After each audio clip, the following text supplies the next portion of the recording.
What is up, everyone? Welcome back to Tech Nexus. Today, we are looking at a massive move in the AI race.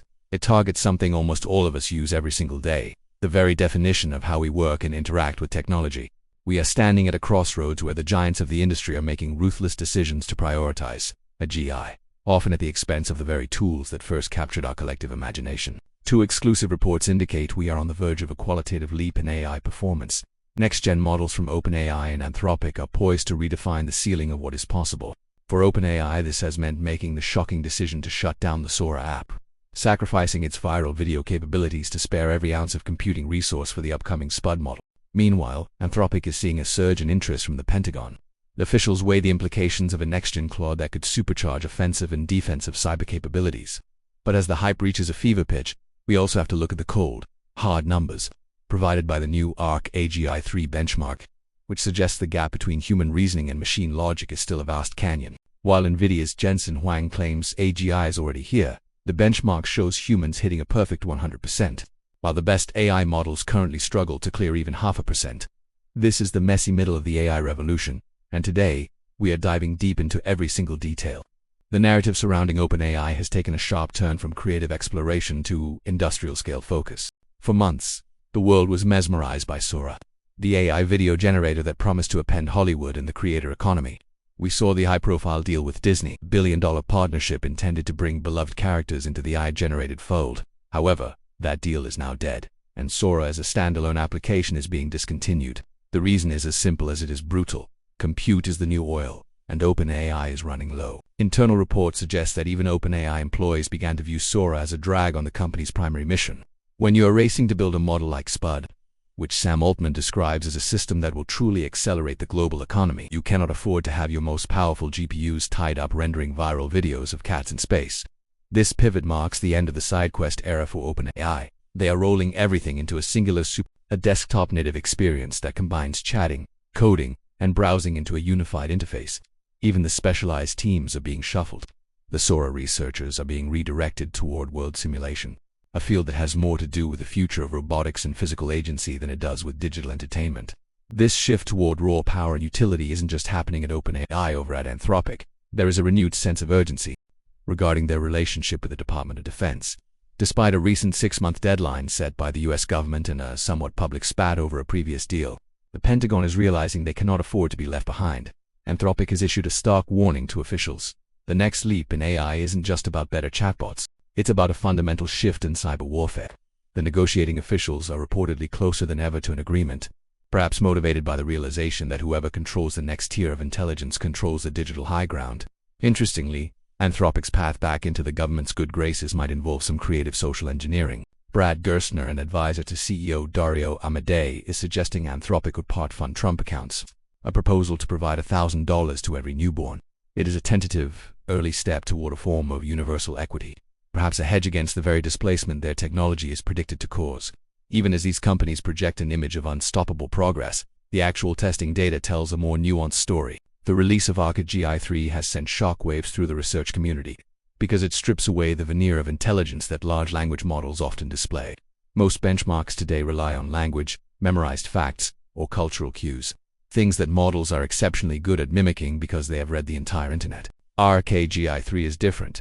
It uses abstract puzzles that require fluid intelligence, planning, and the ability to infer rules. In these tests, the goal isn't stated. The model has to figure out that a plus sign rotates a shape, or that an icon needs to be moved to manipulate a grid. It is an adversarial, creative, and frankly humbling test for AI. While we've seen models like Gemini 3 and GPT-4 saturate earlier versions of this test, the authors of the new paper argue that those models were essentially gaming the system. They weren't becoming smarter. They were just becoming better at guessing what the private test set looked like, based on their massive training data. By creating an out-of-distribution test set, ARC AGI 3 has revealed the residual gap.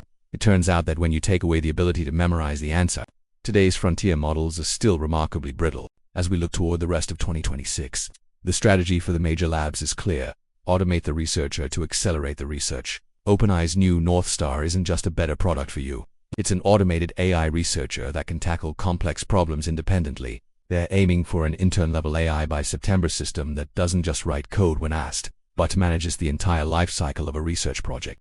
This would turn AI development into something more akin to high-level management, where humans act as editors and reviewers, rather than primary creators. However, we must be careful with the exponential takeoff narrative. Even as we see these shifts, history shows that when humans move from drafting to editing, the productivity gains are often in the 40% range, not a thousandfold increase overnight. We are seeing a rise in engineering roles globally, suggesting that for now, the AI is a force multiplier rather than a total replacement. We are in the yet, its outputs are still riddled with holes that require a human eye to catch. Whether it's a vibe-coded hack in a Python library or a model failing to understand a simple spatial puzzle, the need for oversight remains the final frontier. While headlines pursue AGI, a quieter revolution unfolds at the architectural level of these models. Google has unveiled Quant, hailed as a real-world Pied Piper moment for the industry. A major AI bottleneck isn't just processing power, it's memory. Long conversations require a massive KV cache. This cache grows massive, slowing responses and making long context tasks incredibly expensive to run. Quant changes this, compressing memory usage by 6 times and speeding up workloads by 8 times. This isn't just about saving money. It's about making AI faster and more responsive for the end. The magic of Quant lies in vector quantization combined with random data rotation. It spreads information evenly, allowing compression without losing the needle in the haystack. Tests on Llama 3 and Mistral show Quant maintains full accuracy with over 100,000 tokens. This efficiency enables agentic streaming, handling real-time data like credit card numbers without a hiccup. Companies like Assembly AI push boundaries with their Universal 3 Pro model for high-stakes interactions. When the back-end is this efficient, front-end possibilities expand into areas once thought years away. However, as technology becomes more efficient and agentic, the conversation inevitably turns to human cost. New research from SHRM has sent a chill through the white-collar workforce. Their data suggests over 9 million US jobs are now at high risk of displacement. We're talking about writers, programmers, and designers. Those older skills were AI-proof. In cities like San Jose and Washington, D.C., where tech and white-collar roles are concentrated, the impact will be felt most. If over 50% of a job's tasks can be automated, that role becomes fundamentally vulnerable. The irony: AI-resistant jobs, healthcare, manual labor, human touche, often the lowest paid. This creates a terrifying economic paradox where the middle class is squeezed while foundational roles remain undercompensated. Johnny Taylor, SHRM CEO, calls this our hidden figures moment. Just as NASA's human computers transition to programming mainframes, today's workforce must reskill or perish. But reskilling is hard when change moves at the speed of an API update. Gig workers train the very AI models that will replace them at the heat eludable. The goal: humans outpace AI by focusing on innovation and team-based creation, but the window is closing. AI is becoming a colleague, and in some cases a competitor for your very desk. This tension is why the ARC AGI 3 benchmark is so vital, providing a reality check. If AI can't solve simple abstract puzzles a child can, are our jobs truly at risk? Or is ChatGPT's intelligence merely high-level pattern matching that breaks down with novel problems? The benchmark reveals current models are quadratically penalized for inefficiency. If a human takes 10 actions, and AI takes 50, the AI is essentially disqualified. This action efficiency is the next great hurdle. Finding the answer isn't enough. It must find it with the same elegance and economy of thought that a human brain provides. Until we bridge that gap, we live in a world of brute force intelligence, powerful but different from human reasoning. As we look toward the horizon of 2026, the most exciting and perhaps most disruptive development is the rise of open-source agentic frameworks. We are moving past the era of the chatbot and into the era of the agent. This shift is being led by visionaries like Gary Tan, who recently released GStack. This project has gone viral for a reason. It aims to give a single developer the power of a 20-person engineering team. GStack isn't just a coding tool. It's an entire startup process codified into an AI framework. It includes office hours prompts that force you to reframe your product, staff engineer personas to review your code, and design partner modules to hone your UI. It is the democratization of the Silicon Valley brain trust, allowing anyone with a laptop to build with the same strategic rigor as a YC-backed startup. But GStack is just the beginning. We are seeing a flood of projects like Hermes Agent and superpowers that are turning models like Claude and Gemini into self-improving systems. Hermes Agent, created by Now's Research, is particularly fascinating because it introduces a closed learning loop. It doesn't just perform tasks. It creates new skills from its experiences and stores them in a curated memory. It is a digital organism that learns who you are and how you work across different sessions. Then there is Superpowers, which focuses on test-driven development, ensuring that the AI doesn't just write code, but writes code that actually works and is verified by automated tests. These aren't just toys. They're the building blocks of a new kind of economy where the cost of creation is trending toward zero. Perhaps the most radical of these projects is Paperclip. which bills itself as the Zero Human Company.